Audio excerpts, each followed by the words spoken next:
Next question is earnings per ordinary shares. So third one.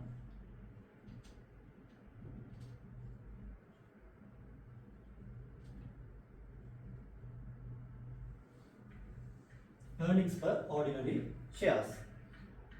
Basically, here we need to identify earnings attributable to the ordinary shareholders. So in this case, what we need to take is net profit.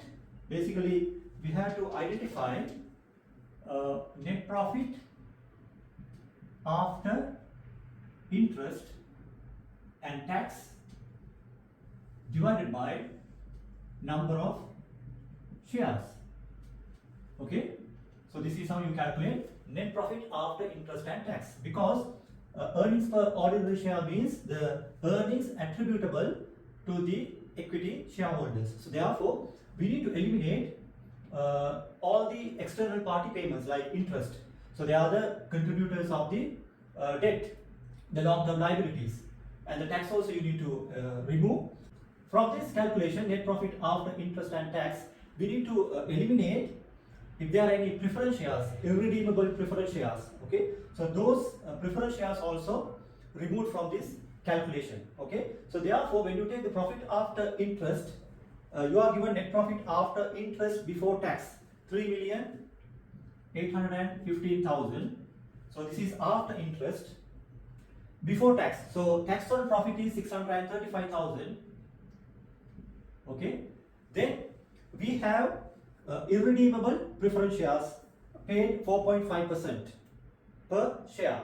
Okay, so we have to consider 12 million preference shares at the rate of 4.5% irredeemable preference shares, which comes to, so we'll take the number of shares, which is 60 million.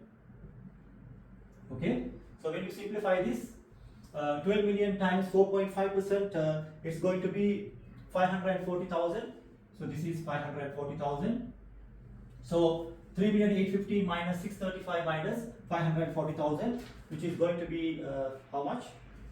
3,815,000 minus 635 minus 540, which will be 2,640,000 divided by 60 million.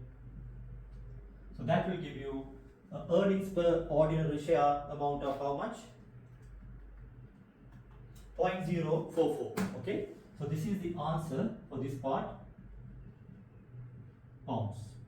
Okay, so earnings per ordinary shares, where you have to consider net profit after interest and tax, and if there are any irredeemable preference shares, that also should be deducted, divided by number of shares. So you are given net profit after interest before tax, so we removed the tax part, and also we have removed the irredeemable preference shares at the rate of 4.5, so which comes to 0.044 per share. So that is the earnings per share.